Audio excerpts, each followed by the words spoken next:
nongeye gusuhuza abakunzi ba radiyo iteme turi kumwe kuri uyu mugoroba ni Turashimira Jean Paul mu kiganiro igihe ni iki. Turi ku itariki ya 7 z'ukwezi kwa 12 umwaka w'ibihumbi 2021. Ikiganiro cyacu rero ku mugoroba kikaba gitangiye. Muri iki kiganiro rero inkuru nyamukuru turi buze kuganiraho cyangwa kugarukaho ni recruitment cyangwa se nta nubwo nanayita recruitment kuko ni ugushimuta ibyo mu basirikari bariho bita ko ari ukuzowa mu Rwanda, aho bashimuta buri muntu wese. Barashimuta abana bakiri bato, barashimuta abantu bose bafite agatege, ababyeyi bafite abana bakiri batoya. Birasaba ko mu barinda ibyo bita ko bariho bavuga ko ari ukujya kuzerera, kuko bariho barabashimuta bajyana mu gisirikare ku gahato. Ibyo rero bikaba bifitanye isano, turaza kubireba niba nta sano bifitanye n'ibi by'ejo bundi bya guba batinya ko hari ngo ingabo za Uganda ziri muri Congo bishobora kuba ari threat ku gihugu cy'u Rwanda cyangwa se kuri FPR. Ayo ni amakuru abafatanyabikorwa cyangwa se abantu bacu baduhaye ko ubu umuntu wese barimo kugenda bavuga ko bashaka abantu bo gukorera igihugu, ariko abitaweho cyane ari urubyiruko. Mu duce tumwe na tumwe rero mu byaro batangiye kujya biba abana b'abasore. Ndaza kugaruka kuri iyi nkuru mu kanya. Irindi nkuru turi buze kugarukaho ni update cyangwa se mu byo nababwiye dukomeje kubakurikirana amakuru. Nababwiye ko Kitoko Kadida wari wungirije ubuyobozi bwa Republican Guard cyangwa se umutwe ushinzwe kurinda Kagame perezida w'igihugu, ndetse n'abandi bayobozi bakomeye bato bake cyane ariko si bose. Kadida Kitoko rero akaba yarafunzwe mu buryo butunguranye, ariko mbere y'uko afungwa habanje gufungwa uwitwa Songa Gashabizi, wakaba yarasanzwe ari umuyobozi mukuru mu rwego ndetse ushinzwe gukora ubushakashatsi, urwego rushinzwe ubushakashatsi no guhindura amategeko muri Minisiteri y'Ubutabera. Ntabwo bisa nk'aho bikorera muri Minisiteri, ahubwo ni ibintu bisa nk'aho kimwe gifashe ikindi cyunganira ikindi, ariko ntabwo ari muri iriya structure directement nubwo ariho akorera.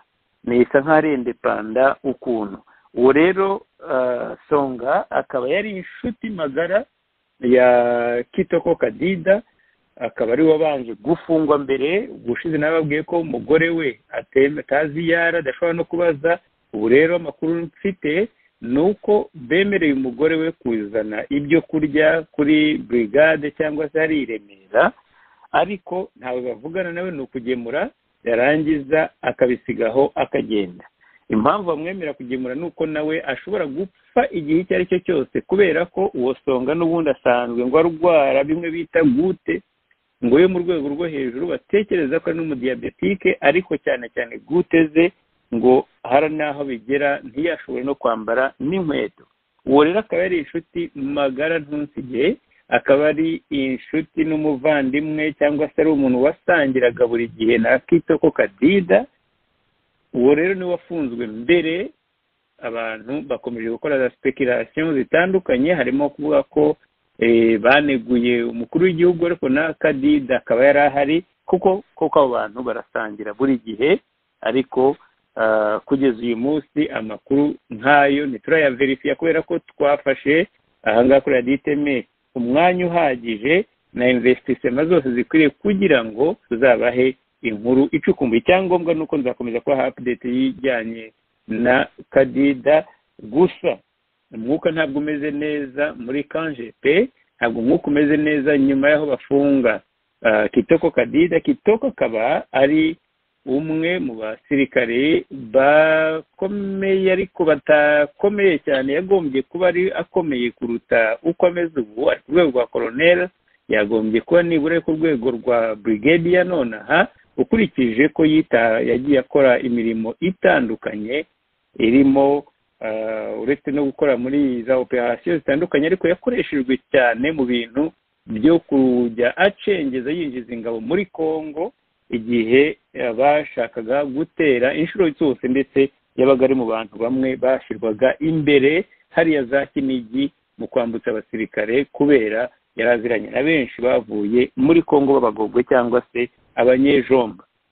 Ubwo rero ariko ari mu bantu bita ko bapyinagajwe ukurikije icyizere yagiriwe, ndetse n'undi witwa Jomba, nabo abo bose bakaba baragize uruhare rukomeye cyane, ariko bakaba kugeza uyu munsi nabo bafatwa nk'abantu banungunitse cyangwa babaye, kubera ko batekereza ko investissement bashyizemo zitigeze zibyara umusaruro, cyane cyane ko bene wabo n'uyu munsi bari mu nkambi z'impunzi. Benshi rero mu barinda umukuru w'igihugu ni abantu bagiye bavanwa mu nkambi z'impunzi barangiriza segonderi ya kabiri. Abo rero bikaba bivugwa ko nyuma y'aho babonye yo kuraswa za Kiziba, za Gihembe, ndetse uyu munsi tuvugana hari irindi nkambi barimo bimura. Ari nayo mpamvu navuze ko nashaka kugira ngo mba misleading, mbabwire amakuru atariyo cyangwa se ayo ya propagande. Oya, ndagira ngo mbatohoreze inkuru neza, kuko harimo n'amakuru agaragaza ko iriya nkambi ya Gihembe irimo n'abantu bapfuye bahashyinguye. Uyu munsi batangiye gusaba ko abantu bahava, bakavuga bati se aha hantu tuzaba ko mugiye kuhatwara mukashyira indi mishinga, abantu twashyinguye ahangaha tuzagira uburenganzira bwo kuzajya twabukubakira n'imva z'abantu bacu. Ibyo nabyo ngo bikaba byaranze, bakavuga ko rero benshi muri abo basore b'abagogwe n'abasirikare barimo bafite imiryango yabo hariya, batangiye kwinubira ndetse bijujuta cyane ako karengane. Bavuga ko atari akarimwe, atari aka kabiri, ndetse ko bisa nk'aho ari harassment ikomeje.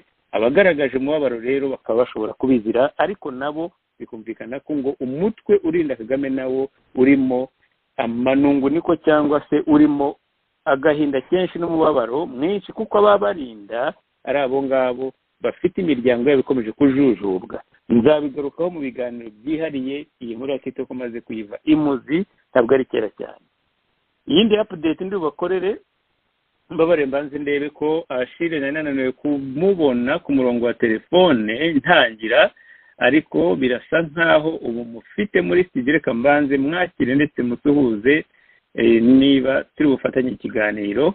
Ashire Kamana nagerageje guhamagara nkabona ntibikunda, niba unyumva ndagira ngo mfate mu masegonda makeya nkwakire muri studio noneho testing mikoro yawe. Komera cyane Jean Paul, ndakumva neza cyane 5/5. Wowe uranyumva? Imana ishimwe, ndakumva cyane. Yego, reka mprofite nsuze abakunzi baraditeme, abanyarwanda bose muri rusange, ndetse n'abanyamuryango b'urunana nyarwanda ruharanira impinduka, n'abanyarwanda muri rusange bose bifuza impinduka mu gihugu cyacu. Ndizera ko tuza kugira ikiganiro cyiza. Reka nanjye ngusuhuze kandi nkubwire ko nishimiye kuba ndi kumwe nawe muri iki kiganiro. Ashire Kamana, Ashire akaba rero ari umuvugizi w'urunana nyarwanda ruharanira impinduka ARC mu magambo ahinnye y'igifaransa. Ubwo turi kumwe rero muri kiganiro ko umaze kumenyera mu biganiro igihe ni iki, tuba turi kumwe nawe ikindi gihe tukaba turi kumwe na Tabita Rwiza. uyu munsi rero ndi kumwe na Ashire Kamana. Nari nkivuga ingingo z'ingenzi izisigaye nta nubwo nzigarukaho, ni update nashaka gutanga Ashire, asigaye tukagaruka ku ngingo nyamukuru cyangwa se n'izindi ngira ngo tuganire. Andi makuru na ya Tito Rutaremara nababwiye ko nzakomeza kubamenyera umutekano w'ubuzima bwe.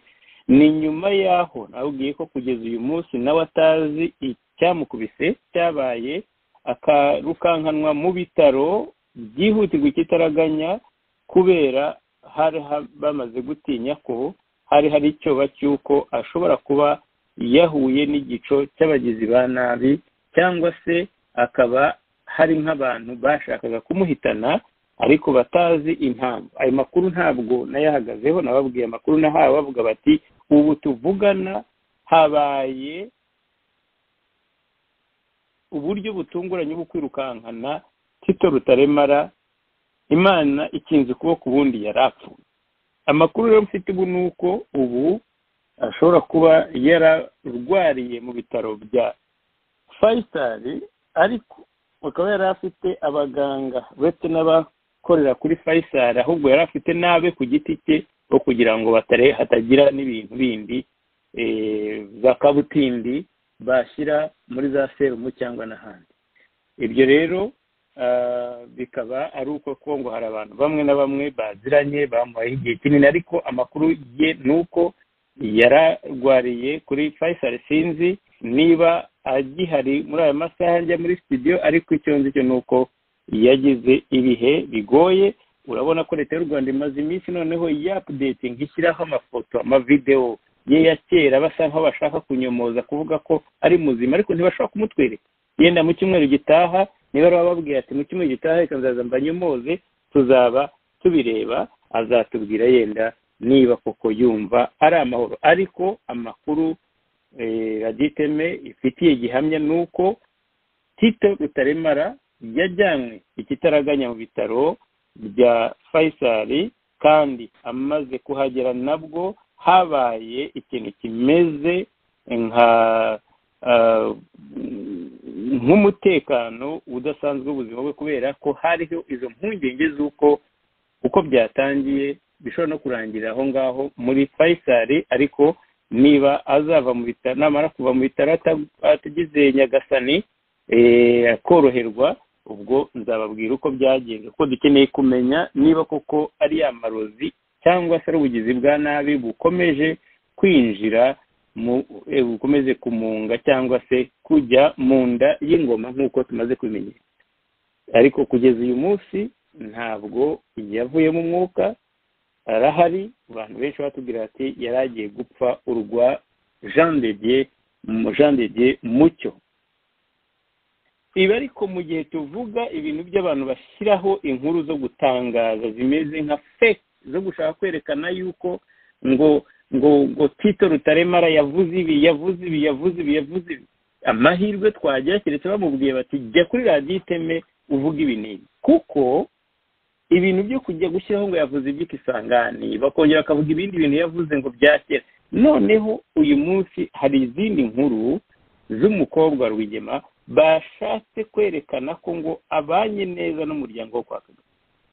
Ibi byose mukaba mubizi ko icyo babikorera ari uko bashaka kunyomoza ibindi byose cyangwa se ukora icyo bita mu cyongereza damage control kubera amangambure n'amahomvu Kagame yavugiye mu bukwe bw'umwana.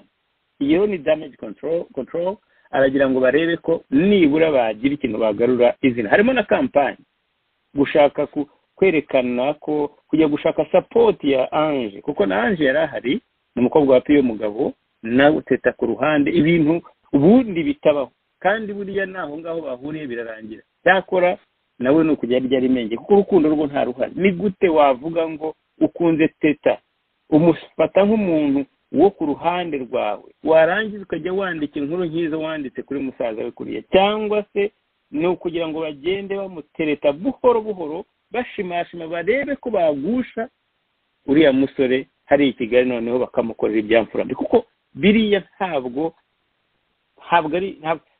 ushobora kubyisobanura na rimwe, ntabwo ushobora kubyumva. Iriya leta turayizi, FPR turayizi, kuvuga ngo ufashe musaza we umwanda Junior umwandagaje kuriya, uvuze amagambo nkariya mu bukwe, itangazamakuru nyuma yaho riramuharabitse rimuvugiye n'amakuru atariyo, ariko bamugerageza kumwomeka ahantu Kigali ifata ko ari abanzi bakomeye, ariko Bugande kwa Salem Saleh cyangwa se muri FDLR. Warangiza ugafata umukobwa uti wowe ngwino tujyane mu bukwe tugiye kugaragira umukobwa watuye Mugabo. Uwo mukobwa rero kuba atabizi ibyo nuko ni bo bafite, reka byihore, ni bya brand biriya bya made in Rwanda biriya birimo ahantu ngo mu twa boutique turi mu mahoteli hose bagenda bahagira amastore yabo kugira ngo abanyamahanga nibagenda bakore shop made in Rwanda, abaturiste. Ubwo rero uwo niwe mushumba wabyo. Noneho umukobwa bakagenda nabo batangiye kujya bamutumira mu bintu nk'ibi. Ntabwo turabizi neza ko ntabwo ari urukundo, turabizi neza ko bitavuye ku mutima, ariko ni ibintu barimo gutegura tuzakomeza gusobanukirwa mu minsi iri imbere. Nababwiye inkuru nyine nzabagarukiraho niyo umuramu wa Kagame ubu uri muri procedure nawe yo kuba impunzi, kuko nawe arabizi ko nasubira yashobora gupfa, kuko amaze igihe kinini cyane procedure yaratangiye. Amakuru mfite nuko komeza kumuhamagara ariko akaba atabishaka. Iyi nkuru nkuko nayo babwiye ntabwo ari inkuru ngomba kuvanga n'izindi, ni inkuru ngomba kuvimuzi nayo, noneho byose nkabishyira ahagaragara. Kagame iyo ajya kuvuga ngo ni gute Junior ngo abimpunzi, ashobora kubanza agahera hariya mu rugo mw'imbere, ariko si no kuvuga ngo abanza nabaze na Kagame na Jeannette yenda ajye kwirirwa muhungeta avuga ati biti musaza yayo impunzi, navuga ati ariko ubundi kuki muramu wanjye ashobora kuba impunzi, ariko atari mu rwego rwo kuvuga ngo ashaka igisubizo, ahubwo yishake nk'ibisubizo, avuga ati banza ndi mubi koko ndi hanyuma yuko niye. Ndagira ngo nongere impe ikaze Bwana Achille Kamana muri studio mbere yuko nintroduza indi nkuru ya Rusesabagina. Kagame yariye byinshi, ariko Rusesabagina araguhagama. Achille, iyi nkuru ya Rusesabagina ndayintroduza mu kanya tumaze kuvugana, kuko ni development. Nabanje kubona umunyamerika kazi anyohereje ambwira ati nari ndimo ndeba PBS. Abayizi aha muri Amerika bayitaga ngo ni channel 2, ni channel y'uburezi.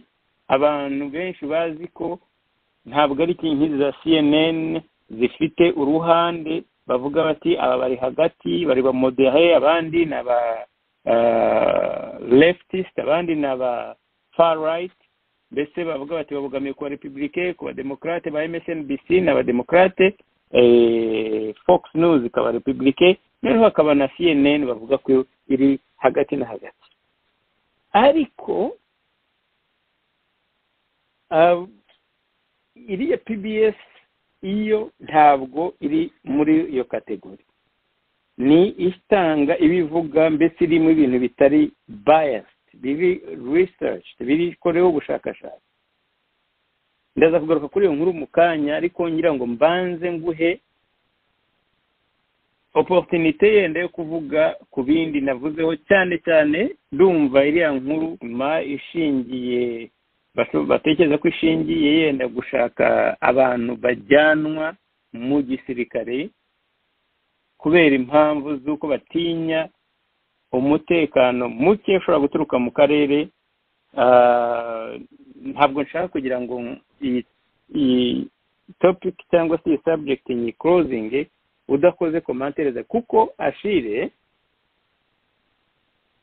mu Rwanda tuzi uburyo aho batangiriye barekwita, haba mu rubyiruko, haba mu bana b'abanyeshuri, haba mu basaza n'abakecuru, intore z'ubwoko bwose, yewe kugeza ubwo bageze no muri diaspora.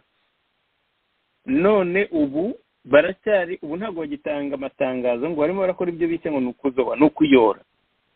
Kuyora rero muri ubwo buce batangiriyemo ni ibintu bya formation, kandi ngo bazajya bagenda mu bice bajya mu bindi, ariko baravuga ko uwo bazajya babona wese bise ko ari inzererezi, aho bamubona hose, Abanyagatare, Kibungo he, bazajya babatwara. Bakavuga bati igihugu ntabwo kiri mu ntambara, ariko imyitwarire ya gisirikare ni ibintu byo gushimuta abantu b'insoresore, nta handi babajyana uretse kubajyana mu myitozo. Ibi bintu ntabwo nzi ko wabyamagana gusa ukavuga uti niyamye leta y'u Rwanda cyangwa se birakabije, ariko ndabona bifitemo n'indi elema y'uko n'Abanyarwanda ubwabo bari bakwiye kugeraho bakavuga, ubwo ndavuga nk'ababyeyi cyangwa se n'abaturanyi, bamenye ko ibi bintu ntawe bizasiga n'umwe. Bibanza kuri bamwe bo hejuru bikamanuka bikagera hagati, ubu bigeze kuri uworoheje. Ashire ndabizi neza ko revolution iriho igera ahakomeye cyane. Ndabizi ko imyitwarire ya leta nayo ubwayo ari ikimenyetso cy'aho revolution igeze, ariko ibi bisaba harime zindi, kuko leta yaragiye ikora bimwe ikiyongeza ibindi. N'uyu munsi biragaragara ko nta gahunda ifite yo gucisha make, kuko yamaze gufata abaturage nk'ingaruzwamuheto. Ndagira ngo commentaire zawe Ashire kuri iyi nkuru, mbere y'uko n'introduce ziriya nkuru ya Rusesabagina, nshaka kugira ngo tuze kuganiraho nyine. Urakoze Jean Paul kumva ijambo kuri aya makuru menshi wagiye utanga. Ndumva ntari bugarukeho cyane ibyo wavuze byose, gusa ibi ngibi bivuze bya nyuma by'uburyo barimo kugenda bashimuta abantu b'abasore, abana, kugira ngo bajyane ku gisirikare, babajyane muri za training, ngo ubwo bafite ibyo bagamije. Ariko icyo navuga gikomeye cyane ni uko hari umugani uvuga ngo iyo hari umuriro hari ikigaragaza ko hari umuriro n'umwotsi. Rero ntushobora kubona umwotsi, ni ukuvuga ko nyine exactement rwa ngo nta hagaragara umwotsi hatari umuriro. Igihugu kimaze imyaka 27 gitegekwa n'iriya FPR yagize aho amahanga yikomera amashyi, ibona inkunga nyinshi cyane z'amafaranga, ibona ibintu nakwita nka cooperation n'ibihugu bimwe na bimwe bikomeye mu bintu by'igisirikare n'umutekano. FPR iyoboye kiriya gihugu mu buryo nyine bwa Banana Republic, bagera gutya bakohereza abasirikare hirya no hino muri Afurika ngo gucunga umutekano, ariko ari za business bibereyemo. Nyuma y'imyaka 27 ikaba yumva ko kugira ngo icunge umutekano wayo igomba gushimuta cyangwa se kwinjiza abana b'abasore ku ngufu muri icyo gisirikare. Jean Paul n'abadukurikiye mwumve neza ibintu ukuntu bikomeye cyane kugira ngo ubundi abantu bemere kwitanga bashyire imibiri yabo hari imbere bemere kuraswa kuko iyo ugiye ku gisirikare nyine ku rugamba uraraswa barakurasa nawe ukarasa ariko haba harimo risike y'uko ushobora gupfa isaha n'isaha mumbwire umuntu ku isi ushobora kwemera kujya kwitanga ngo agiye gupfa kandi akitanga ku ngufu nta nubwo ari ubushake ni ibyerekana rero ukuntu iyi FPR n'iyi leta by'u Rwanda ni ibyerekana agaciro biha abaturage aribyo twakunze kuvuga kenshi yuko nta gihango bagifitanye n'abaturage kuri bo umuturage ni uburyo bwo gukora business ni uburyo bwo kwicungira umutekano bwabo apana umutekano w'igihugu cyangwa se w'abantu ni uburyo bwo kureba uburyo inyungu zabo zibumbatirwa ariko iz'igihugu zikaba zitanahari kubera ko ntibigeze bubaka igihugu ibi rero ni ibyerekana ikindi kintu byerekana uburyo hejuru mu butegetsi hejuru mu bushorishori hari ihungabana twabonye kuva kera kuko ibi bintu ntabwo ari ubu bitangiye Jean Paul ndibuka muri za 1995 1996 hari ukuntu abantu bajyaga kureba umupira kuri za stade Amahoro hakaza amakamyo ngo aje kubatahana cyangwa za bisi kubera ko ngo habuze ngo taxi zibatwara abantu bakagenda bakabura irengero iki gihe hari abagiye bagaruka batubwira bati buriya twese tujya muri batujyanye kuri training tujya muri Congo ibi ngibi ni ubuhamya ntanga bwabayeho urumva ko nyuma y'iyo myaka yose na n'ubu ngubu nizo strategy nubwo buryo bumva bashobora kurinda igihugu ariko rero ibi byose aho bipfira ni hehe bipfira ku bintu bibiri FPR ni leta y'u Rwanda kuko buriyo tuvuga leta abantu bajye bumva ko tuvuze na FPR kuko nta leta dufite FPR hariya ikandamiza abantu FPR ntiyigeze yemera ko mu gihugu habaho governance cyangwa se imiyoborere ishingiye mu kuzamura imibereho myiza y'umuturage ntibigeze bibaho ikindi iyi FPR mu makosa yayo akomeye cyane yagiye ibana nabi n'amahanga ibyo bintu iyo itabikora muri iyi myaka yose yitabikora ntabwo ibigezaho yumva ko yashimuta abana b'abanyarwanda kugira ngo bajye ku rugamba ku ngufu bayicungira umutekano ngo nuko ngibona ko mu karere hashobora guturuka ibintu byayihungabanya ibyo bintu byose nibiri mu kuba kuri FPR byose biterwa n'imikorere mibi yayo babonye igihe cyo kubikosora ntibabikora twarasakuje twarababwiye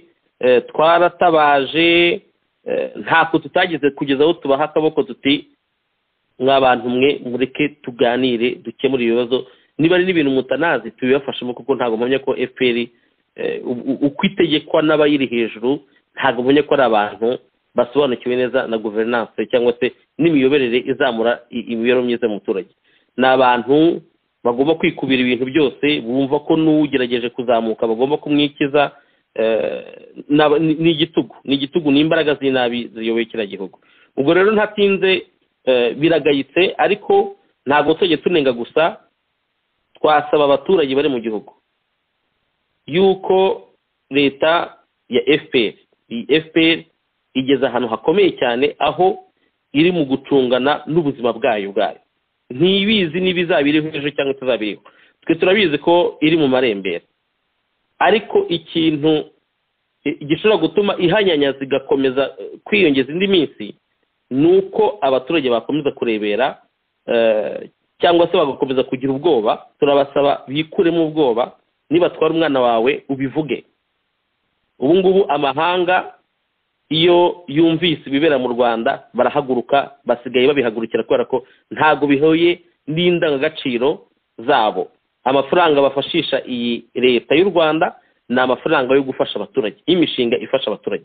si amafaranga yo gushimuta abaturage no kubahohotera ibyo barabizi bazi ko iyi FPR uko ikora rero icyo tubasaba no kwanga ibyo bita désobéissance civile niba twara umwana wawe ubyange niba namutwara ku ngufu ubivuge tubimenye hanyuma tukomeze tubatabarize ndumva ari icyo navuga kuri iyo ngingo Jean Paul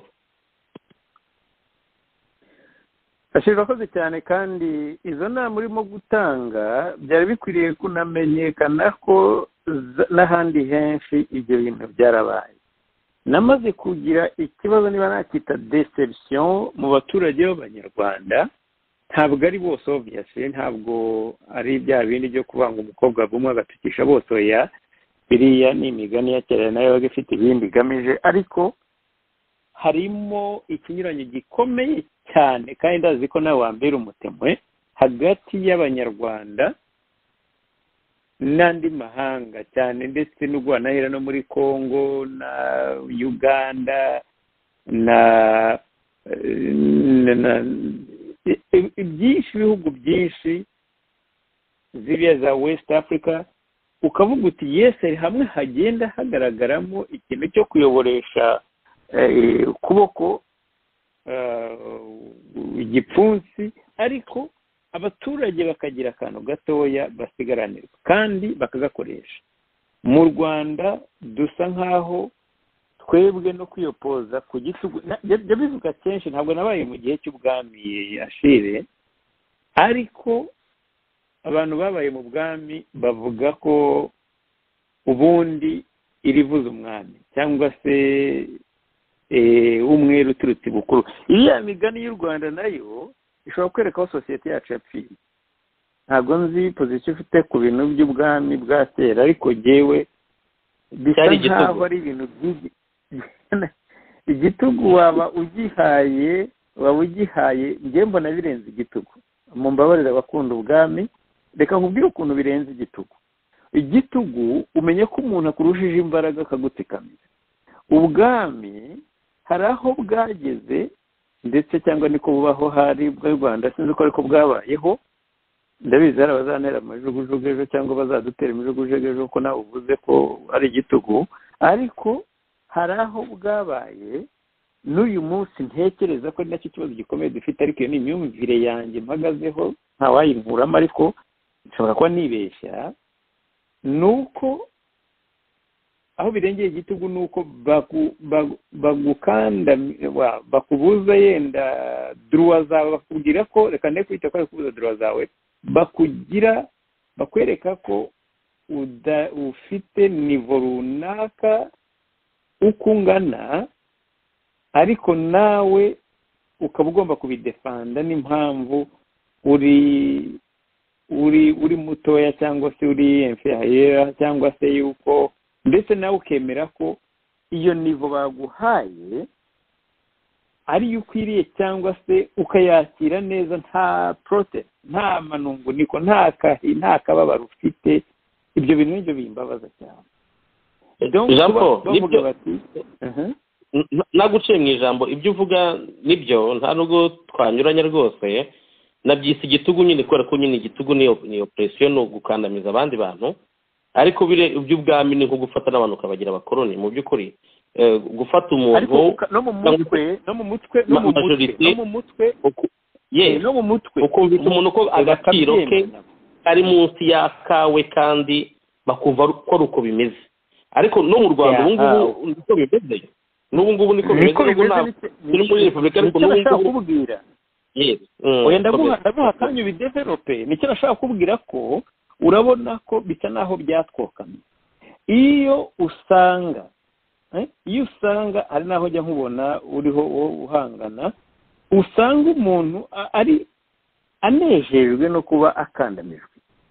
Nabisubiramo ko ni ukunezezwa no kuba ukandamijwe, ukabona ko bimunejeje byo kumva ko umuperezida ashobora kumara imyaka 27 ku butegetsi, yenda yaranamaze abantu bene wabo cyangwa se yarabagize impunzi, yaranabasenyeye, yaranabagize abakene, yarabagize iki, ariko ukabona ko ibyo ari ukuvuga ati ebana niko bigenda. Hari naho ngo basigaye bavuga ngo ariko se ngo ufungukanaka ngo nose ngo ni umutubwire ngo ngo mitica, donc ugatangira kujustify ibyo ngo ntango mitica ngo niko bimeze. Ibyo bintu ntabwo ari ubwoko, umbabarire, ni ibintu bibi cyane muri sosiyete, kuko namwe abanyarwanda muzatwumva, ndabizi ko yenda atari miliyoni 10 zizatwumva, ariko bazatwumva. kugira ngo urage umwana wawe kuba inferieur munsi y'undi mwana wundi n'uburozi bukomeye cyane kuri sosiyete nyarwanda. Ntabwo dukwiriye kubwira abana bacu cyangwa se generation ziri munsi yacu abakubonamo role model, bereke ko bafite agaciro, yenda bashobora kutagira ubwenge bungana n'ubwundi, ariko iyo bita droit zibanze ko bose bazinganye.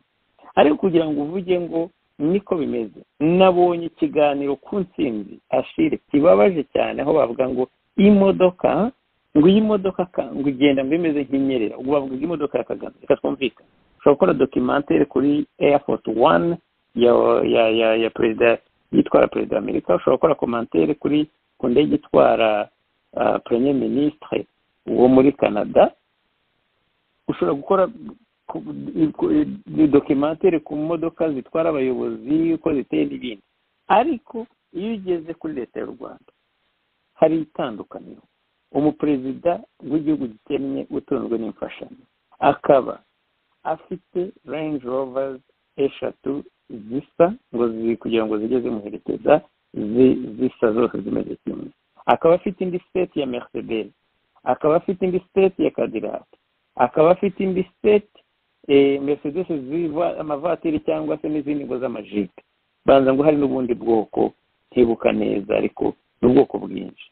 Wowe ugakora commentaire ngo igenda ntinyerera, siko namubwiye cyakora ni nako nakoze commentaire rusange, ndavuga nti kandi wasanga wogenda ku mutumba, kandi kuko ayo mafaranga ntashobora kumaza aho yavanye, ushobora kumaza aho yavanye indege ebyiri, ndumva nayo byenagiye hirya y'ikiganiro. Ariko nuko wari uvuze ibintu bya civil disobedience, sinzi ukuntu wari ubivuze mu gifaransa cyangwa mu kinyarwanda. Ntekereza uko abanyarwanda iyo procedure nubwo byabaye henshi cyane, ariko abanyarwanda bo bari content, banejejwe benshi cyane, bakavuga bati ya twebwe nivo yacu ni iyi niyo tuzabamo. Ndagira ngo ugaruke kuri kiriya kintu dusoza twavugaga bimwe, ariko nashaka nanjye kubwira ko biragenda bigaragara. Umuntu ajya mu butore akavayo abyina Kagame, abyina ntagire isoni zo kuvuga atari koko ndavutse, ndashatse, ngize urugo, ndabyaye, umwana atangiye kujya mu ishuri, umwana wanjye navutse nzi umuperezida umwe n'umwana wanjye agiye kuza ari wazi azanakura ngane nanjye ari wazi. Bamwite ibizira by'ubwami babihindure, kuko ndabona ariko bimeze. Ariko icyo nagarukaho ni uko nkaho kubera uburyo ubwami bwabayeho bakubwira bati umwami yakunyaze uraceceka, uraceceka, niko bigenda. Umwami yatwaye genda cyangwa gucira habaho n'abazina baba ngo hica umwami, bishatse kuvuga ngo umwami akwiciye uwo ugomba guceceka byemera. Urumva rero ni ikibazo gikomeye cyane, kandi n'imigani yose ngo irivuze umwami ni ibyo biri mu Rwanda. Ni umuco rero mu byo uzajya uvuga Ashire, naho ugenda ugerageza koza ingurube uzajye nabyo ubishyiramo. Reka ngo usubize ijambo. Urakoze Jean Paul. Turimo kuvuga bimwe, ariko njyewe reka mbe optimiste ho gatoya, kuko urabona iyi FPR ikintu yakoze cyane mu gihugu, hajemo ibintu by'ubusumbane. Ubusumbane bwariyongereye cyane, aho usanga abantu benshi bakenye n'abantu bake bakize cyane. Ibi rero wa muntu ukenye, kandi nubwo turi kuvuga kamere nyarwanda, yego hari ibintu byayo bidekuraje uvuga uti abantu kuki badahaguruka, ariko bagira n'indi migani ivuga ngo ukwanga ngo umuhisha ko bizi. Bari abantu bose bakomera amashyi iriya FPR, bari bose bayivuga, biramutse bihindutse gato cyane waba wumva ibindi bavuga. Ni ukuvuga ngo abanyarwanda nabo ariko bafite kandi yego, ariko ibyo ngibyo ni ibintu bishobora kuzubakwa nyuma y'iyi FPR. Ntabwo ushaka umuntu yakuvuga kuriya, ntabwo byaba bifite agaciro, ntabwo bubaka sosiyete nyarwanda. Yego, ariko niko FPR yabyubatse ubu ngubu, kandi n'abambere nuko bagiye babyubaka. Rero ikintu nge navuga nuko abaturage, nta muturage uko wamugenza kose, nta muturage bujya ugera ngo akunde ubukene karande. Ubukene karande umuntu agera ngaho akabwanga. Kandi ndibwira ko hari izindi parametre cyangwa se ibindi bintu byagiye byiyongera muri urugamba turimo, ntabwo n'iri FPR yigeze iteganya ko izahura n'urugamba rwa internet rw'abantu bavugira kuri za social media bavuga bahwitura abaturage bavuga ibyabaye batabariza abaturage. Nkeka ko ibi bintu tigeze biteganya na rimwe, ari nayo mpamvu ubona kuri bo umuti si ukubwira abantu kwe nimuvuge ibyo mutekereza nta kibazo natwe dukosore, ahubwo ni mufunge channel z'abantu bose, ibintu bidashoboka. Ariko ndashaka kuvuga yuko abanyarwanda nabo batwumva kandi benshi bakurikirana RTM turabizi n'andi maradiyo, abatwumva namwe muzashyiremo agatege nk'uko nabakarasira bayidamange barashide bacyuma Hassan, reka tuvuge n'abanyepolitike barahari ba Maître Bernard Ntaganda, Ingabire, Diane Rwigara n'abandi benshi bagiye bari aba Theoneste Niyitegeka. Bari bose n'abantu bagaragaje ubutware bukomeye bwo kurwana n'iki gitugu ndenga kamere. Iyo nyise ndenga kamere nuko ari igitugu kimena amaraso, nuko ngo bashobora kwica umuntu nta kibazo bafite kandi bakuvuga ko ubuzima bugomba gukomeza kuvuka. Ariko ikigaragara nuko hari abanyarwanda bahagurutse, kandi kugira ngo abaturage bahaguruke bisaba yuko hagira abatinyuka, abandi bakamara ubwoba abaturage ibintu bitabyekora. Kuko ni ibintu Jean Paul nabonye ngewe muri 1991 cyangwa na 2 igihe Habyarimana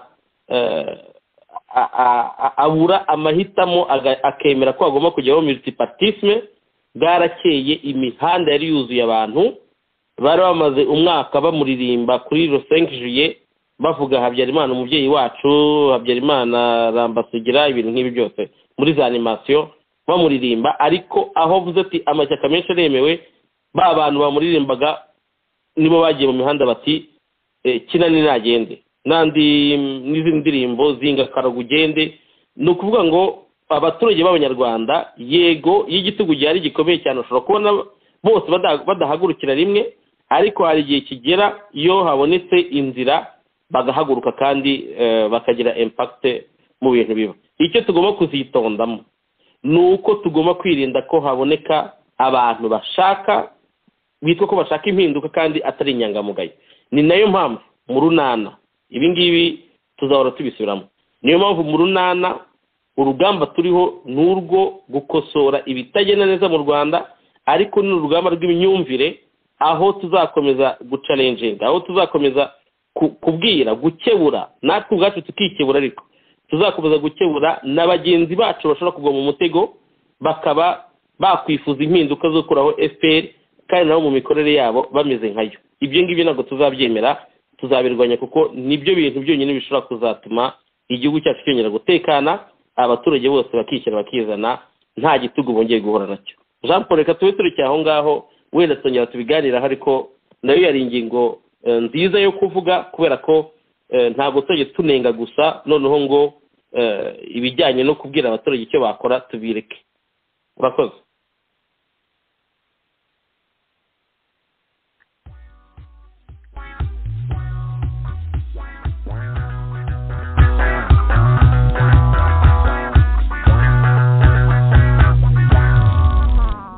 shaka radiyo iteme, wumve radiyo iteme. Ni radiyo yacu, ni radiyo yanyu.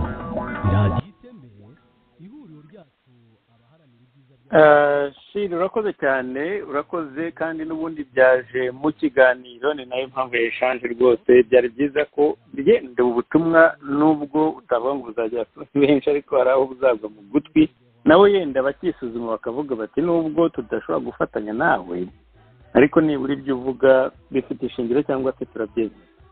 Ndagira ngo ngaruke kuri iyi nkuru ya Rusesabagina. Ni ukuri, ndakurahiye ko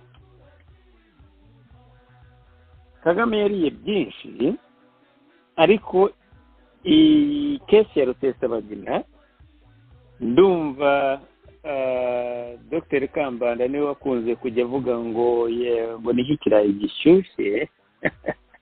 Ubu nibwo noneho kibaye ikirayi gishyushye muri Kongo, niba ariko yenda n'ahandi mwe namwe mufite ko mwabyitaga mu Rwanda. Ashire, hari ibintu bitaga ko ari impagama, nabyo ndabona iki kibazo cya Rusesabagina kibaye impagama, nubwo ari ikinyarwanda ariko natwe twararikoreshaga impagama, kuko ndiho ndareba ko ubu buri cyumweru haba hari ikintu. Mu minsi mike bimaze iminsi bivugwa ko ubu Bwongereza n'Ubutaliyani bwiyemeje cyangwa se bwasezeraniye umuryango yuko bugiye guhagurukira kesi ya Rusesabagina, ndetse amakuru ahari avuga ko muri iki cyumweru kiza vuba aha ngaha bishoboka ko ngo parlema yo mu Bwongereza izakora deba cyangwa se izasuzuma kiriya kibazo. Kumva rero parlema izajya ishyira kuri agenda, bafite ibibazo byinshi cyane birimo indwara, birimo za covid, birimo ibintu biteye ubwoba, ariko bakavuga bati n'iki kibazo dushobora kubishyira kuri agenda, ni ukwereka agaciro bifite. Ibi ni ibihugu by'amahanga, ni za super power zifite ibibazo bindi bizihangayikishije, ndetse ashire ndiho ndamonitaringa ibintu bisa nkaho intambara y'isi isa naho irimo yiyubaka. Ntabwo ndi umupfumu, nta nubwo ndi umuhanuzi, ariko ikibazo cya China na Amerika bidashingiye ku bya ekonomi nk'uko babivuga, ariko bishingiye cyane cyane kuri Taiwan. Murabizi ko Taiwan kugeza uyu munsi burya si igihugu, nubwo gifite parlema yacyo, ariko kugeza n'uyu munsi ntigishobora kuvuga ko kigenga kubera ko Ubushinwa bushaka kuvuga ko ari igihugu kiri mu kindi. Ni Taiwan, nubwo baba badafite basora imisoro yabo bagira gute, ariko ntibashaka ko bidekarara nk'arenze itanu. Amerika mu minsi yashize yakoze invitation, uraza yenda kuyigarukaho bwana Shire, bavuga ko mu biri za invitation zakozwe, nanjye ndaza kureba liste ndumva nyifite, ariko muri commentaire zihari muravuga ko muri invitation zakozwe Amerika yatumiye na Taiwan muri kuba ishobora guhagararirwa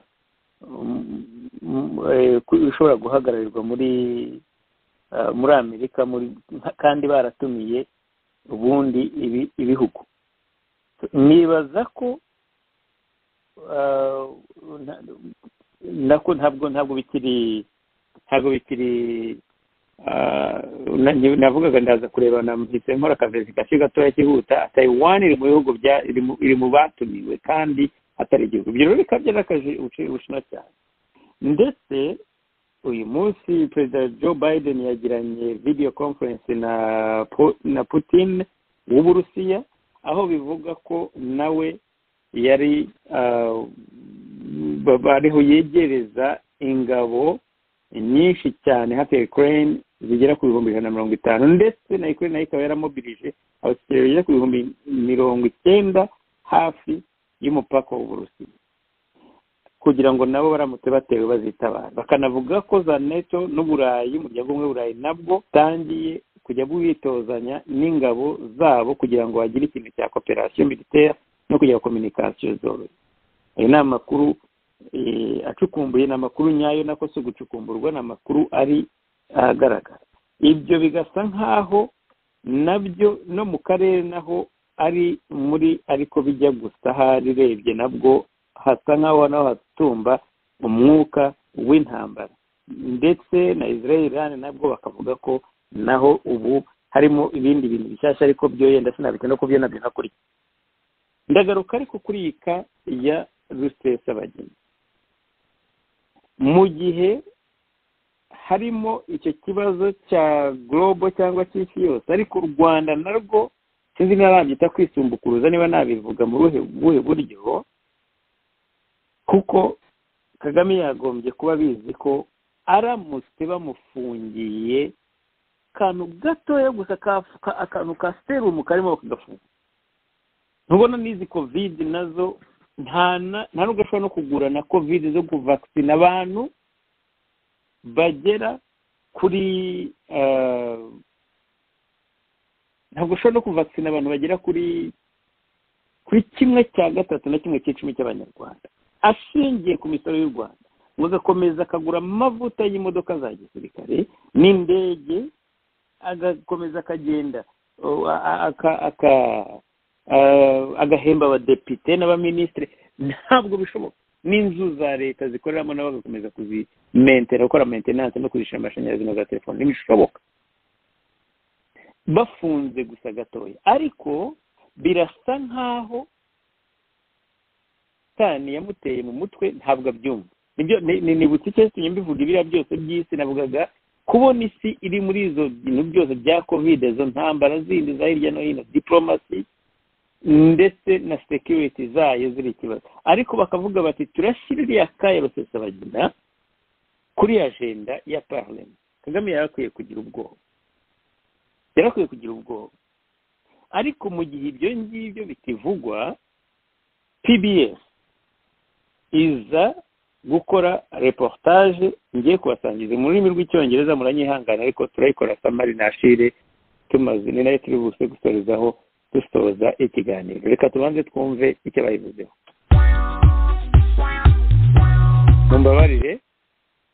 Mumbabarire ntabwo nkinnye audio itariyo, nagira ngo mbabwire kandi ko muri iyi audio ikintu gishimishije cyane, ntibatinya gutangira bavuga bati tumenyereye ko bakontorora abanyarwanda, ko abaturage babo mu bihugu barimo, atari ko hari ikindi kintu gishyashya noneho cyo gushaka gukontorora n'abaturage babyo hanze y'igihugu cyabo, hanze y'ukuboko kwabo.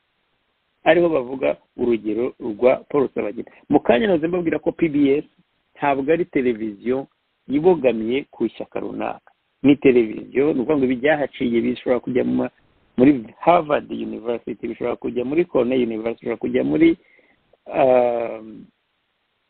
university, Yale University, bishobora kujya ku university yose. Ni ukuvuga ngo ibyahavugiwe biri ni byo byarakoreshwa ubushakashatsi, kandi bishobora kwifashishwa no muri database de base de données yo muri murandasi na hehe ukabisita, nubwo na za CNN bashobora kuzisita, ariko iyi iri educational program, ni ibintu byo kwigisha, guhugura.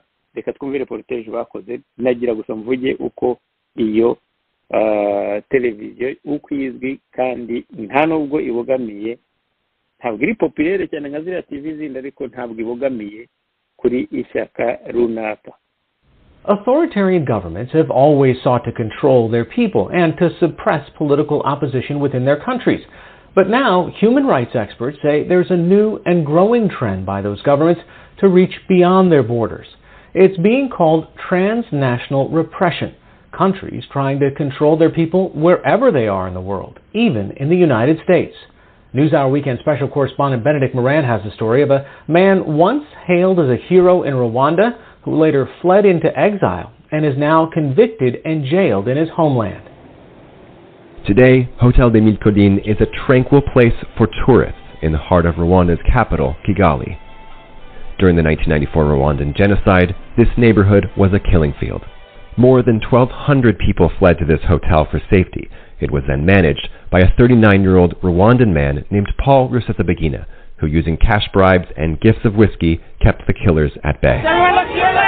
The story of how Rusesabagina saved the lives of more than 1,000 people made him famous. First in the 2004 Oscar-nominated movie Hotel Rwanda. It's the true story of a man who fought impossible odds. I cannot leave these people to die. In 2005, he was awarded the Presidential Medal of Freedom and wrote a best-selling memoir. In the late 2000s, he used his celebrity status to found a Rwandan opposition political party. He did so in exile to counter what he saw as Rwanda's turn to dictatorship. That put him in the sights of Rwanda's authoritarian leader, Paul Kagame, who has been in power since the genocide. Rusesabagina spoke to me in 2018. Why do you think they're targeting you? With the Rwandan government, you are not allowed to be a popular person who is not working for them. Either you are with them, their friend, or you are their enemy. And that's it. You are their enemy because you tell what they don't want to be told. I'm not the only one. There are many others today. International rights groups say opposition politicians, journalists, and activists both in Rwanda and abroad have been killed or made to disappear after criticizing President Paul Kagame. Rusesabagina believed the long arm of Rwanda's government had followed him to Belgium. He said people broke into his home, trashing it, taking nothing but Rwandan language documents. They came in through this door. You can see how it looks like. You can see how the door gave up. With a constant stream of threats to his life, he said he could never return to his homeland. They wish I would come. As some of my friends told me, if they see me, they will eat me raw. They wouldn't need to cook me. And what's your fear if you do that? Well, if I go there, they kill me. In other words, as they have done to many people, many other guys. In 2020, he did go there, though not voluntarily.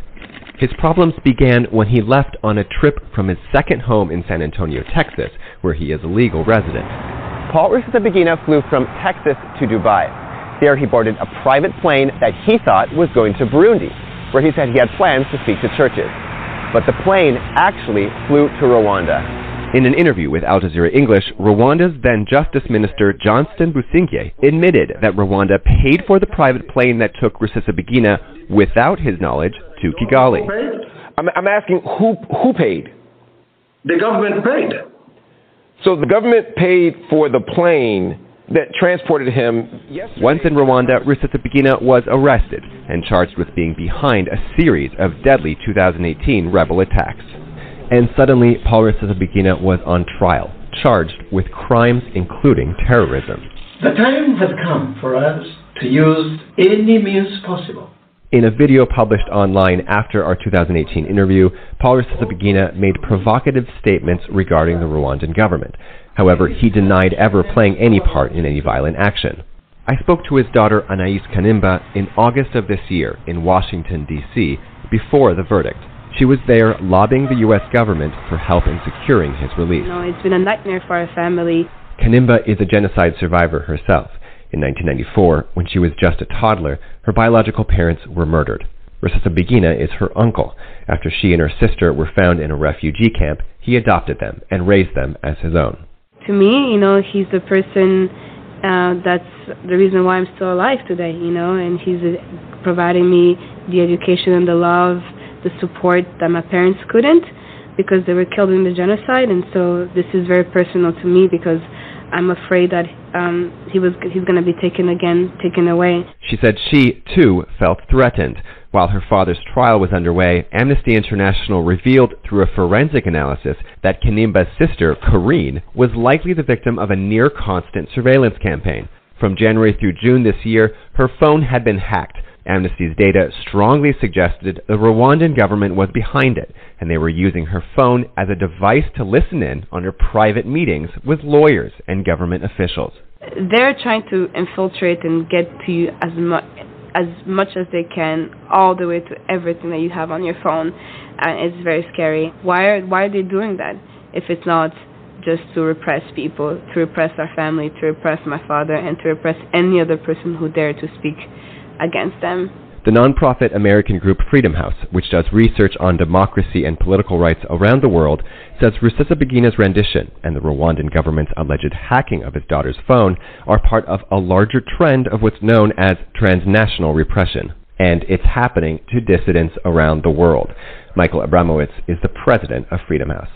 Transnational repression is essentially the effort by coercion or intimidation, or in some cases violence, to silence the voices of critics of authoritarian regimes who have fled authoritarian regimes to the United States or other countries. Once an exceptional tool, it's now a normal and institutionalized practice for dozens of countries that seek to control their people abroad, according to Freedom House.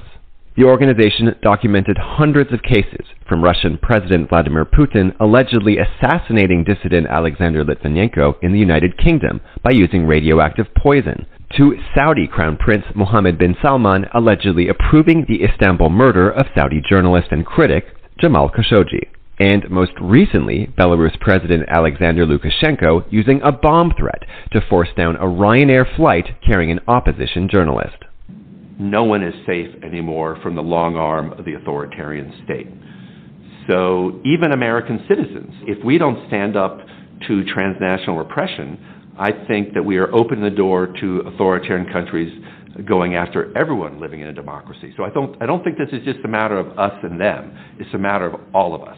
On September 20th of this year, Paul Rusesabagina was found guilty. He founded a terrorist group that attacked Rwanda. He financially contributed to the terrorist activities. He approved monthly payments for these activities. He invented a code to hide these activities. Human rights observers say the trial was flawed and unfair, with numerous violations of due process. Sarah Jackson is a deputy regional director for East Africa with Amnesty International. If the Rwandan authorities had wanted to investigate and prosecute Paul Rusesabagina, if they had a basis for this, they could have lodged an extradition request. But instead, he was subject to rendition and taken back to Rwanda. His lawyers say it was a setup, and his rendition to Rwanda amounted to an illegal kidnapping. If they had presented a formal request for extradition, it would have never withheld the test of a judge. This is why they decided to kidnap it, because they knew following due process would have not worked out and would have not allowed them to get in. This has been going on for the last 27 years, that they've been tracking, hunting, kidnapping, killing opponents, and regardless of where they are, in Rwanda or abroad, the list of people who have been killed or kidnapped is a very long one. President Kagame rejected accusations that Rusesabagina was targeted because of his outspoken views, saying in this televised interview days before the 2021 verdict that he was on trial only for the alleged attacks in 2018. Now he's here being tried for that. Nothing to do with the film. Nothing to do with there is not even an argument. Nobody is arguing about his celebrity status. However he got that, that's their, whoever gave it to him or even for himself, it's their business. Paul Rusesabagina's family is now suing the private airline that flew him to Rwanda. Now, the only contact Anaïs Kanimba has with her father is a 5-minute weekly audio call from his Kigali prison, which she records and listens back to. I love hearing this. I love listening to his voice and just the moment that we have with him and how fast it is. It's really easy to feel that there's no hope. Even us, sometimes we have those scary thoughts, but we just don't allow ourselves to think about that. Why would Kagame let him go? I ask myself that question, but then I go to sleep and by telling myself, no, he's gonna come back. Maybe there's no rationale to how he will, but he will come back. Meanwhile, the Rwandan government is working in the courts to have Rusesabagina's sentence change from 25 years in prison to life.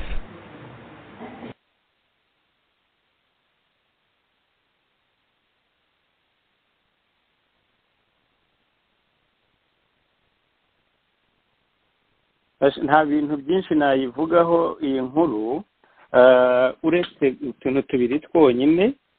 Kimwe ni iki kintu bavuze ya transnational repression, aho bavuga ko ibitugu cyangwa se guverinoma z'ibitugu zitangiye kujya zirenga imbibi z'ibihugu byabo kuko basanga bidahagije gukontorora abaturage babo mu gihugu, nabo bagatangira kujya no muri diaspora aho baba barabahungiye.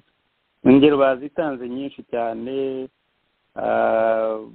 bavuga uburyo bajya mu ndege bo muri Belarus bagahagarika n'indege bakaziyobya, bavuga ibya Rusesabagina, bavuga kiriya mu Burusiya.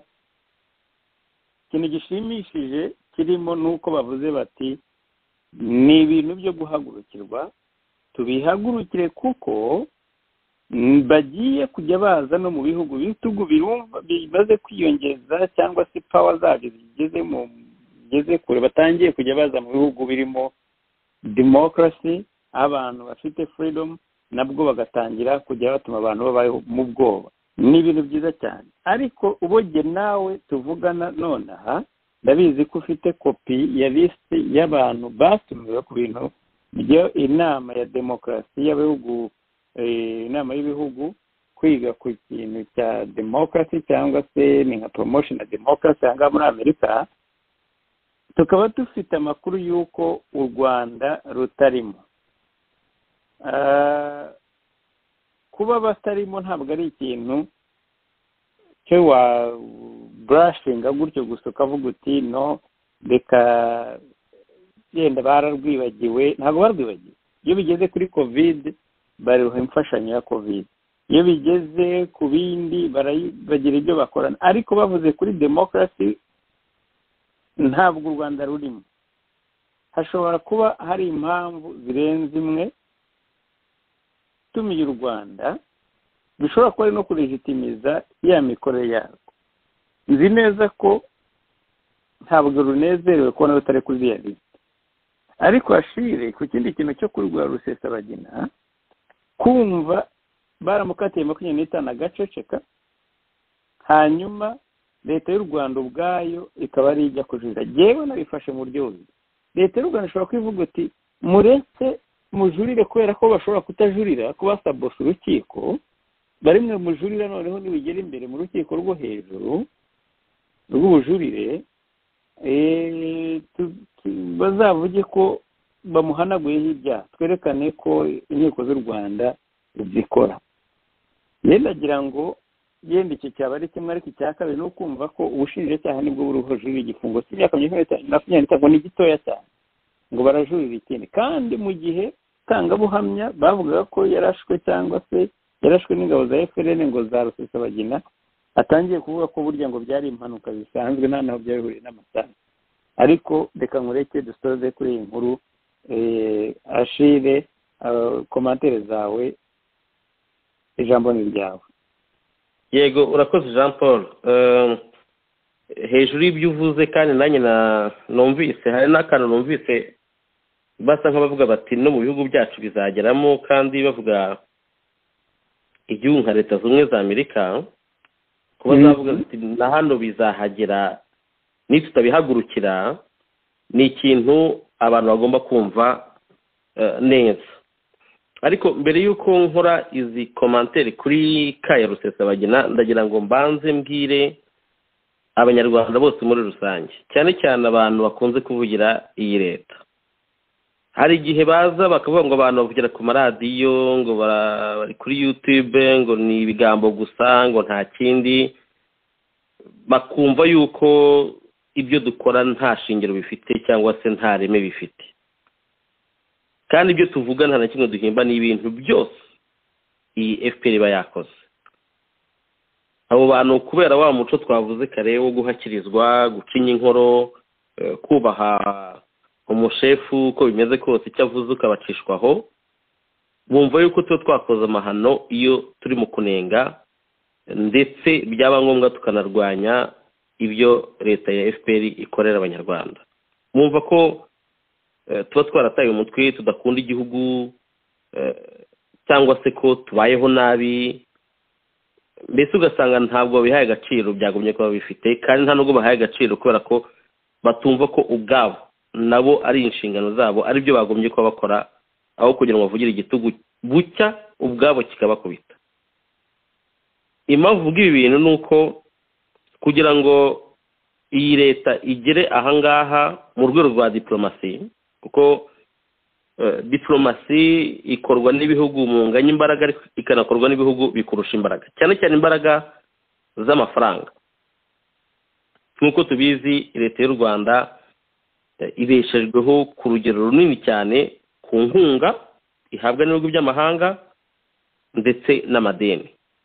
Ari byo bavuze karuti, baramutse bakoze akantu gato cyane byadugera muri kiriya gihugu, kubera ko Kagame ibyo avuga, iyi FPR bigenda yirata ahantu hose, iterambere, turigeze, ndi umunyarwanda, agaciro, ibi byose impamvu babivuga ni uko amafaranga agomba gufasha abaturage bayiyitirira, ariko ni amafaranga yose aturuka mu nkunga. Uyu munsi igihugu cya Leta Zunze Ubumwe za Amerika kivuze ati duhagaritse inkunga twahaga leta y'u Rwanda, haba ibibazo bikomeye cyane. Nk'uko babivuze, abantu babyumve neza, hari aho bavuze uti no kugura esanse z'imodoka byagorana. Haba ibibazo bikomeye cyane kubera ko kugira ngo igihugu kibashe gukora, kibashe kugira icyo twakwita nk'ubuzima gatozi, bisaba mikoro. mu gihe rero leta y'u Rwanda amikoro yayo menshi iyakura muri ibyo bihugu by'amahanga ishaka kugenda ikoreramo ayo mabi kandi aribyo biyitunga, yarangiza ya mafaranga bayihaye yo kugira ngo ikore imishinga y'abaturage ikayishyira mu guhiga abatavuga rumwe nayo, ikayishyira mu kutubaha uburenganzira bwa kiremwamuntu, ikayishyira mu gushimuta abantu nka ba Rusesabagina, ba Sankara n'abandi benshi, ikayishyira mu gutanga amafaranga y'akayabo kugira ngo bice umuntu ngo udatekereza nkabo, bakayishyira mu binyamakuru no mu bantu bagomba kugenda bakabavugira ibintu byabaringa. Jean Paul wahoze uvuga uti hari imbuga tuba turwanaho, ni imbuga aho usanga umuntu akuzanira makete, ifoto y'icyerekezo cya 2030 cyangwa 2040 ati twateye imbere, akuzaniye ifoto y'ikintu kizabaho mu myaka 10 cyangwa 20 ati twateye imbere. Ubwo rero ngarutse kuri iyi kaya ya Rusesabagina, Kagame yakunze kuvuga ngo table d'honneur, ku table yindi yicaraho abantu bakomeye cyane bafata ibyemezo, ariko ndibwira ko hariyo yaswase kuko ibintu yagiye akora mu Kinyarwanda rukundo byitse ngo kwipasa muremure, kwipasa umupira utarubasha no kuwugeraho. Ibintu byo gushimuta abantu n'ibi bintu byo gushimuta Rusesabagina ni ibintu nkeka ko yakoze atazi ingaruka zabyo, kubera ko hejuru yandi mahano bakoreye abanyarwanda, iyi kaya ya Rusesabagina yaje kwereka abanyamahanga ko uwo batekerezaga nk'umuntu wabo ariko wari warabananiye kuva muri 2017. aha ndibutsa abadukurikiye yuko muri 2017 muri Maison Blanche, mu nzu ya Presidence ya Leta Zunze Ubumwe za Amerika, bakoze itangazo bavuga ko Kagame yagombye kurekura ubutegetsi akavaho hakajyaho abandi, anangira umutima, ariko muri uko kunangira yongera gukora amabi. Ni ukuvuga ngo yakoze iri kosa rikomeye kandi ryaje gushimangirwa na Busingye Johnson, yarikoze mu gihe yaranahagaze nabi, ngaho kwica ba Rwigara, kwica ba Kizito, gukomeza kurasira abanyarwanda hirya no hino. Ibi byose ni ibintu biba bizwi kandi bigera kuri ibihugu by'amahanga bifasha leta, kandi nibutse hari indangagaciro basaba ibihugu kugira ngo babifashe: kubaha uburenganzira bwa kiremwamuntu, kureka itangazamakuru rikigenga, kureka abantu bakajya ku ishuri. Hari ibintu basaba by'ibanze, iyo utabyubahirije za nkunga barazifunga, niyo batazifunze bafite ukuntu bagenda bazigabanya gatoya kandi zikagenda zikugira umuntu woroheje. Noneho hari za documentaire zasohotse, hari imibare yagiye isohoka yerekana uburyo Kagame yubatse izina ariko akaryubakira ku binyoma. Ibi nabyo ni ibintu abantu babonye kandi abanyamahanga nabo barabizi. Iyo bigeze rero aho bavuga bati tugiye kubihagurukira, bikageraho abantu batumira ibihugu ngo kugira ngo baganire ku mahame ya demokarasi ahaniri ntago abantu baraswa ku manywa y'ihangu, haba hari ubwisanzure, inzego z'ubuyobozi ziba zigenga, ubutabera, guverinoma, nshingamategeko, byose biba byigenga kandi ibintu bigenda neza. Niba leta y'u Rwanda itatumiwe mu bintu bijyanye na demokarasi, ari leta yagendaga yishyira ikizanaho yajyaga hose mbere, abantu banavuga bati badukoreye amahano, bati hoya baragerageza baranakora neza. Ubu ngubu bimaze kugaragara ko ibintu byose bubatse byari ikinyoma.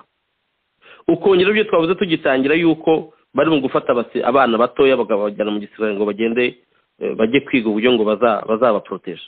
Ni ukuvuga ngo dufite leta FPR iri mu marembera kandi yamaze kugotwa ahantu hose bayigose, bayitangatanze, ntishobora kongera kubeshya kubera ko ibyo yabeshye byose byararangiye.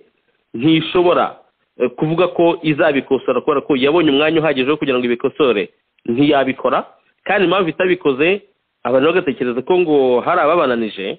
Impamvu batabikoze ni uko icya mbere ntibabishoboye, icya kabiri ko nubwo bafite n'uwo mutima kuvuga bati reka dukosore ibintu turi uburyo ibintu byagenda neza. Ni ukuvuga ngo bazayisanga amazi yararenze inkombe, kandi n'ubu ngubu amazi yarenze inkombe. Muri 2002 cyangwa na 2005 leta y'u Rwanda ishobora gukora amahano akomeye cyane, amahanga agaceceka. Muribuka urupfu rwa Sendashonga, bari izindi bagiye bicwa hanze, bikavuga gatoya bigahita birangira. ubu bashimuse umuntu Rusesabagina bamushimuta bazi ko ari bya bindi bisanzwe, ariko amahanga yabahagurukiye kandi ingaruka zabyo, ingaruka zo kubahagurukira ni nk'uko umuntu yaba agutunze agahita avuga ati kubera ko wakoze amakosa ngiye kureka kukugaburira. Ni ukuvuga ngo iyi leta nubwo yamaraho igihe kirenze amezi 6 mu gihe bayikupiye izi nkunga. Ibi rero impamvu tubivuga ni ukugira ngo ba baturage bari mu Rwanda n'abari hanze bumve yuko ibintu FPR yazanye byo gufata Kagame bakamugira ikigirwamana, bakamugira umwami, bakamugira ngo intori zirisha intambwe, ibyo bita culte de la personnalité, bumve ko ibi bintu ntacyo bimaze, ni ibintu biza bikagira itariki biba expired, bikaba experience bikarenza ikigero bigasaza bikavaho bikagenda. N'abandi kandi byagiye bibabaho kubera ko bagiye bakora nkawe, nabo byageze aho ngaho ibyabo biragenda birasaza, baragenda n'ubwo nta nubwo tubabona aho bari. Impamvu tubivuga no kugira ngo abantu bumve yuko uburyo abantu bubatira izina rya Kagame na FPR ko ari ibitangaza, ari ibintu bishingiye ku binyoma. FPR nta mbaraga ifite, imbaraga yari ifite zari zo kujya mu bihugu by'amahanga ikavuga ibyishatse bakayemera. Ubu bamaze kubona ko ari ababeshyi. Ubu ngubu ibihugu by'amahanga biramutse bibishatse aka kanya, kandi niho bigana ko FPR dafite gahunda yo guhindura ibintu, nta nubwo ifite ubushobozi bwo guhindura ibintu. Aho bigana nuko bazayikatira inkunga zimwe na zimwe, yakongera kunangira bakayikatira n'izindi nkunga nyinshi cyane. Bivuze ngo igihugu gifite leta itagifitanye igihango n'abaturage, leta ikoresha abasirikare mu buretwa, kubera ko kohereza abantu Mozambique umuntu akajya kumena y'amaraso cyangwa iyo za Centrafrique, we nta kintu yunguka, abikorera ku nyungu zawe. Nibyo bindi twavuze tuvuga bimeze nk'iby'ubwami, abantu bageraho bakabyanga.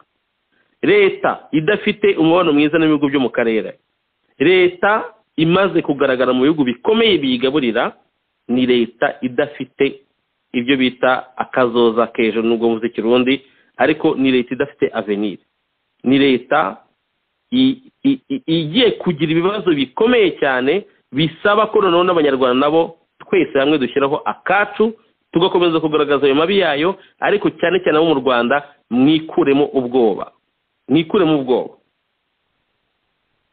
FPR yigaragaje nk'intare, ariko ahangaha igize nta n'inzara ifite, nta namenye ifite, nta mpamvu yo gukomeza kuyitinya. Mwikuremo ubwoba, niba funga cano mufungura izindi,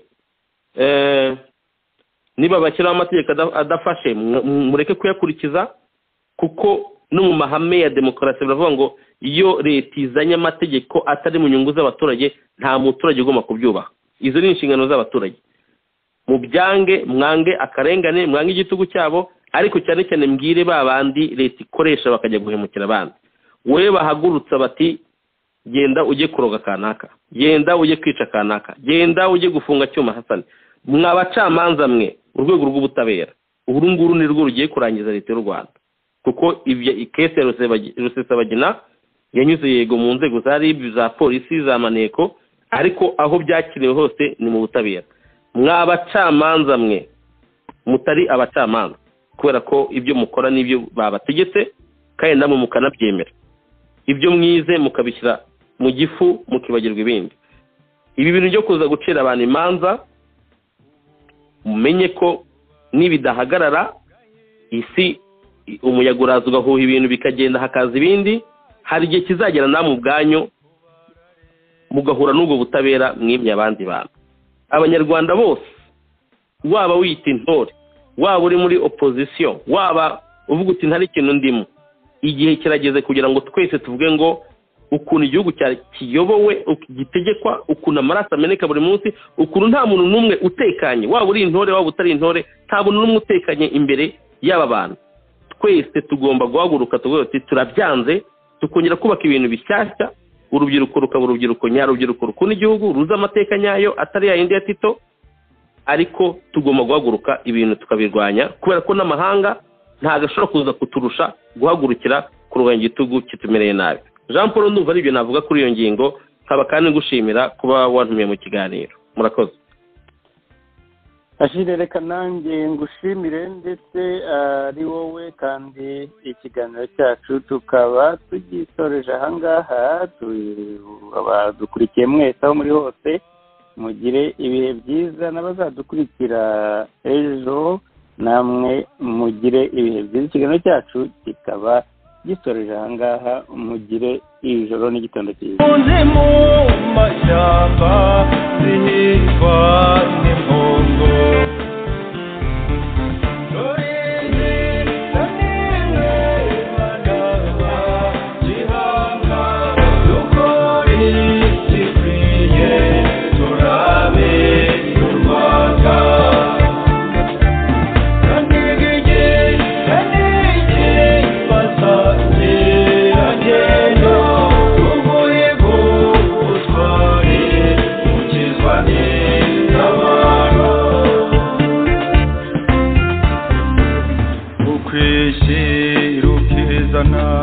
ibikiba no mu nzozi abasingiza ingoma nibo bahabwa ijambo